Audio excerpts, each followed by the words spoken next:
College football is well underway, and the NFL finally comes to play. Hello again, everybody. I'm Carly Chardonnay-Webb, and this is the Gridiron Girls podcast.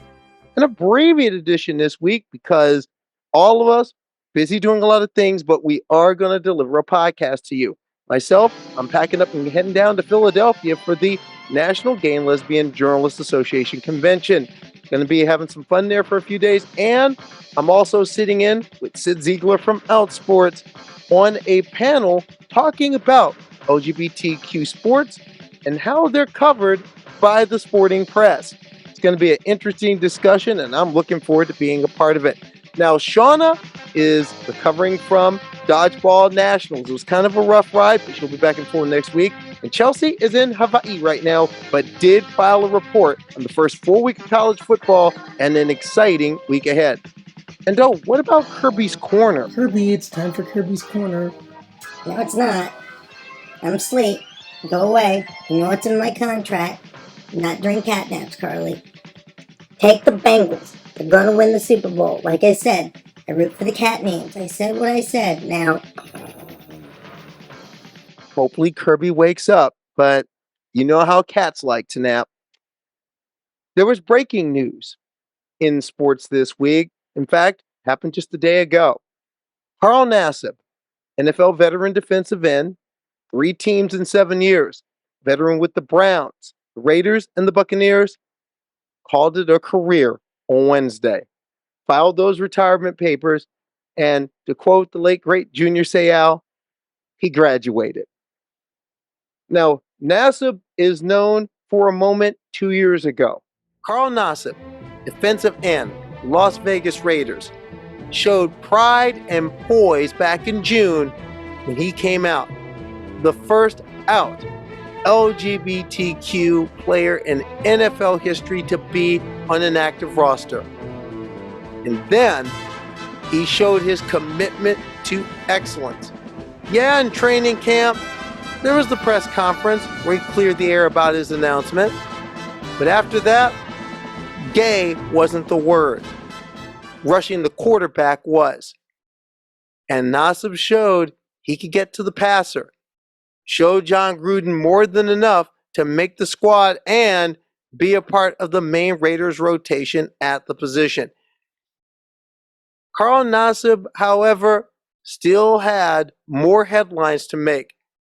And when you know it, he picked quite a stage to make them. Monday Night Football, overtime, Ravens, Raiders, tied at 27. Lamar Jackson, one of the fastest players in the league at any position, trying to find an open receiver, trying to escape. Carl Nassib wasn't having it. Got the sack, made the strip, Raiders recover the fumble, and then just leave it to Derek Carr and Zay Jones. 31-yard touchdown pass in sudden death to win it. Raiders do it 33-27. What a way to start a season and in many ways make a new beginning. Now, there are those who may say that, why is this a big deal? In a sense, it is a big deal, not just for right now, but for the players of the past, for the Dave Kopes, for the Jerry Smiths, for the Ezra Tualos, for the Jeff Rowers, players who couldn't fully bring their truth onto the field for a lot of different reasons, who had to leave who they were on the bench as they pursued their NFL dream. The fact that Carl Nassib could be out and be on that field spoke volumes. It also matters for the future, for the players in college locker rooms who are out to their teammates, out to their friends, out to their fans, and playing authentically and playing true to the game, and how it extends down even to high school locker rooms. Not only for the player, but for their teammates, showing true solidarity on the field of play and within the team. And also, it matters that Carl Nassib did this, not just in any sport, but in the sport that has the soul of the nation, professional football. Nassib says he's retiring in part to spend more time managing a new app business for social causes and raising money for them called Raise. I think it's going to raise up pretty well. Thank you again, Carl, and congratulations. And good luck in this next venture, but somehow I don't think you'll need a lot of luck. Now wait just a minute. Kirby, what are you doing? What are you doing here? Well, you want me to pick games, Carly? Fine, I'll pick games. Like I said, I'm only picking the cat names. I'll pick the cat division. Hey, Commissioner Goodell, get on it. We need an NFL cat division. Put the Lions, the Panthers, the Jaguars, and the Bengals in one division. That way, the cat team will always make the playoffs and have a shot at the Super Bowl. Realign the league any way you want. Just put the cat teams together. Thank you very much, Commissioner. Now, who's the cat division games? Well, first, Lions, Chiefs. As much as it pains me, that darn Patrick Mahomes, I gotta take the Chiefs in that one. I say the Chiefs 35-20. Even though I say, Kansas City, you could change that name. I gave you a suggestion, Kansas City Cats. Cats don't offend anybody, because we're so cute. Alright, Sunday, early game. Panthers at Falcons. I know it's the NFC South, but dang it, it should still be the cat division. You know what? I don't know about the Panthers. I mean, they got a new quarterback. He's young. He's a rookie. Falcons I think they got a new guy too. Oh, I'll take it. I'll take ATL. Falcons win it. I'll say something like 24-21, something like that. And then another early game: Jaguars at the Colts. Jacksonville Jaguars. Are they really, Carly? Are they really that bad? Colts got a new quarterback. Jaguars got a guy who's at least played who has some potential. Cats are gonna get the win here. Woo! I love the cats. Love the kitties. Jaguars are gonna win it, say by 10, 30-20. I can see that. And then of course, my favorite team and my Super Bowl pick, the Bengals. Like I said, I picked the cat names. I said what I said. Joe Burrow is the coolest cat. And not only was he a cat in the pros, he was a cat in college. That's why I really like him. I think they're going to run roughshod all over the Browns. Sorry, Shauna. 34-17.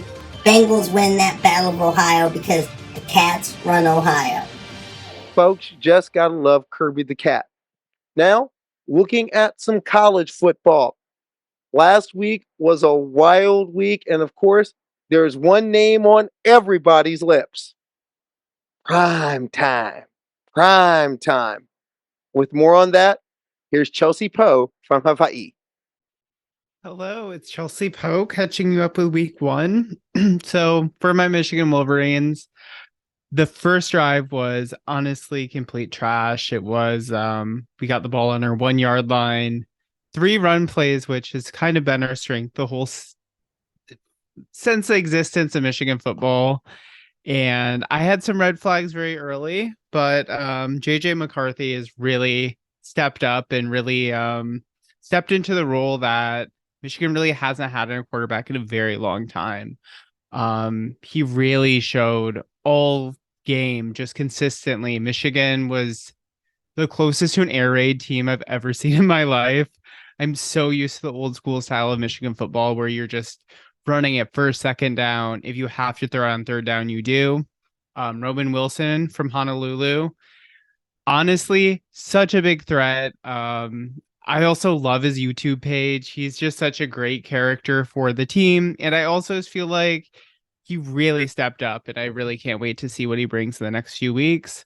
We were so close to a shutout, gave up 3 points at the end. And as JJ said, Michigan got to 1-0. Now it has to go to 2-0 next week against UNLV and just move on. I think the big story of the week is obviously Colorado and TCU. TCU, first and foremost, I think they have one of the best fan bases in the game.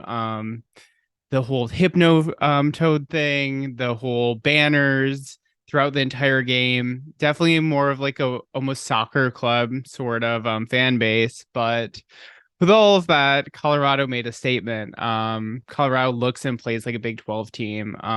The all white with the gold numbers, the L for leaders and D for dogs on the team.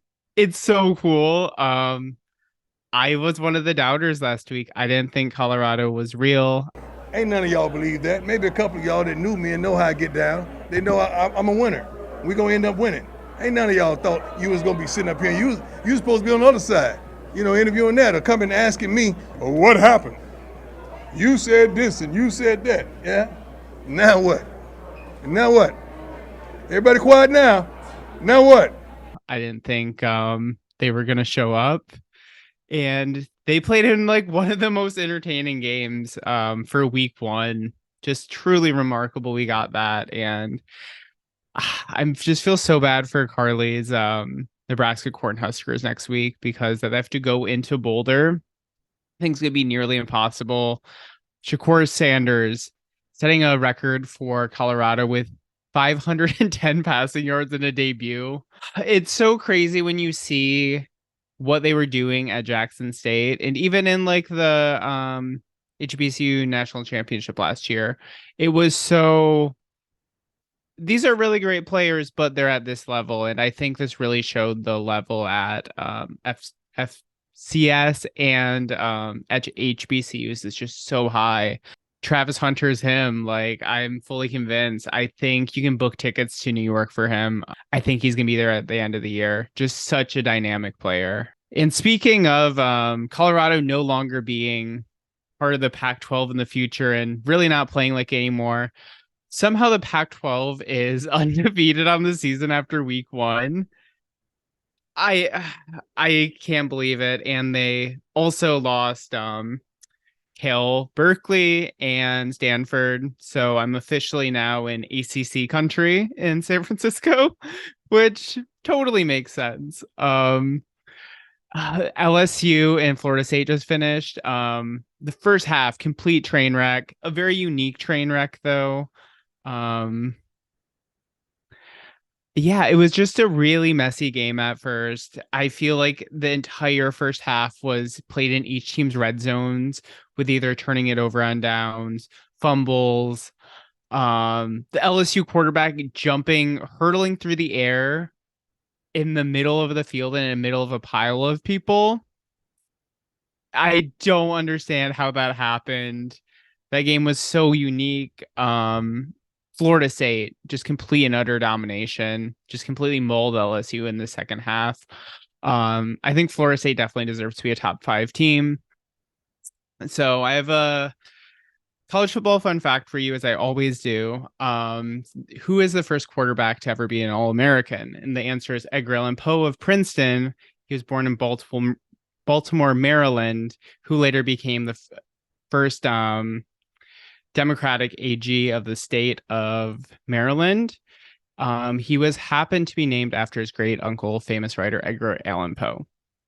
Well, I can't wait to check in next week. We have a huge game between Alabama and Texas, and I'm going to be going on the road, and I'm going to be seeing Hawaii and Albany.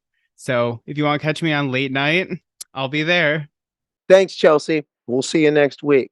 And we'll end this up with Carly's last call. At the beginning of all this, we talked about Carl Nassib and the big breakthrough that he made 2 years ago and how much it struck a blow for inclusion. If only that spirit could extend to some of the things we're seeing in the landscape in regards to trans inclusion in sport right now. Last week, Alaska joined the line of states, 24 now, which put up bans and limits and restrictions on transgender inclusion in school sports. This one specifically targeting transgender girls, essentially saying that transgender girls are not girls when it comes to sports in their schools. More codified discrimination. Seems like this bus is never late. And the real sad thing about what we're seeing is these sports bans, and a lot of people say, oh, it's just sports. No, it's a lot more than sports, because these bans are, in a sense, the gateway drug. They're the gateway drug to larger restrictions, not just in sport, but in life. We're starting to see the bathroom panic come back. In fact, there is a district in Alaska which has a bathroom ban in their schools. And that's starting to spread across the country again. And of course, there's the matter of affirming health care. And that issue has so many families and so many kids worried that that's what's leading to the migration mania that you're seeing among trans people right now. More and more transgender Americans have to flee like they're refugees in their own country. I know two such families who are now neighbors of mine who had to flee their states that they lived in because of these laws that have come out, because of people like the Ron DeSantis's and the Greg Abbotts who are using transphobia to score political points. And they're targeting young people to do it. And it's no different in Alaska. And it was done in a backhanded way by Governor Mike Dunleavy. Mike Dunleavy couldn't get it done in the legislative chamber. Two bills that died. One died in committee. Another trans athlete bill couldn't even died on the floor of the Senate in 2022. So he turned to his state board of education, a board rather that he appointed.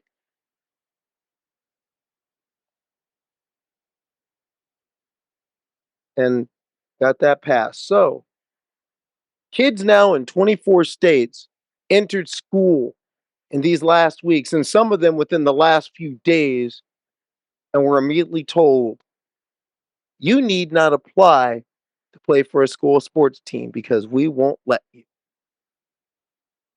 And there are others who are willing to go as far as to say, we don't even want you in school at all. You know, on the legislative floor, back during the winter and into the early spring, a certain state representative from Montana put these messages in a sharp focus. What Zoe Zephyr said then about how all this noise is affecting these young people is still very much true. And the reverse case is also true. When you give the positive messages, when you bring the sense of inclusion, the sense of belonging, it can open a world. But if you don't believe me, listen to somebody who's been competing in their sport for more than a minute, who's out loud, proud trans, and knows how to trim a sail. I was on Stephanie Helms' podcast earlier this week, and this is what she had to say about this. But when I was working at a community sailing program, this child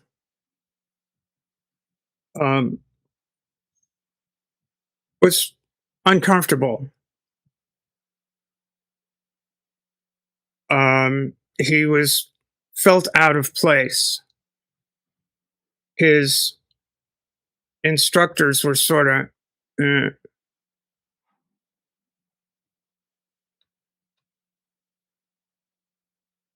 I tried really hard to make sure that kid was comfortable and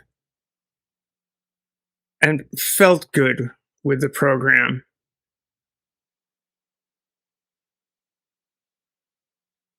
It got a little bit better. Both of his parents are sailors, and like avid sailor types. They chartered my boat for a season, actually. And anyway, this kid goes to Sailmain and participates in that. Well, 4 years later, that kid told their parents that he was trans. And because his parents knew me, that kid survived.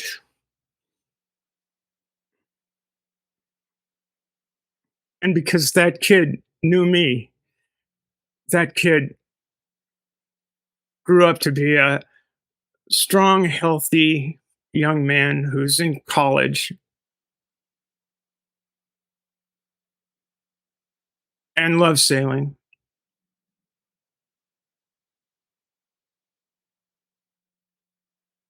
So when we talk about holding the door open, it's for those kids that that otherwise will have their lives cut off, that will have that will not be able to live fully as who they are. And some of us of a certain generation remember what that felt like. And it took a lot of years to escape from that. By the way, that was part of an interesting 2.5 hour discussion, a very lively one between Ms. Helms and myself. And if you want to check it out, I've got the link in the liner notes, and I'm asking you to check it out and pass it around, because not often do you hear two people who are directly at the tip of the spear, as it were, talking about the experience from their perspective. If you want to learn about what's going down from the people who have to deal with it, that podcast with Stephanie Helms was a pretty good place to start. And also, on a closing note, for all of you, if there's something you want to see or something you want to say here at the Gridiron Girls, head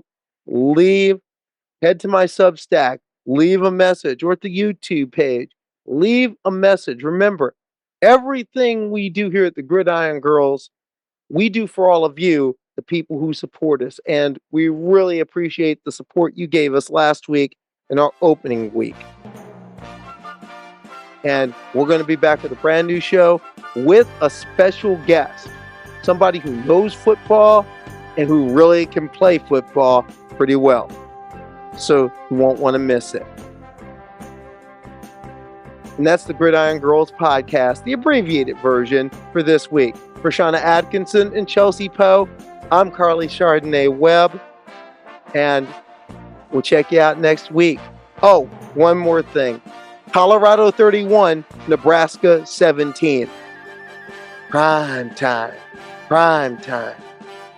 See you next week, everybody.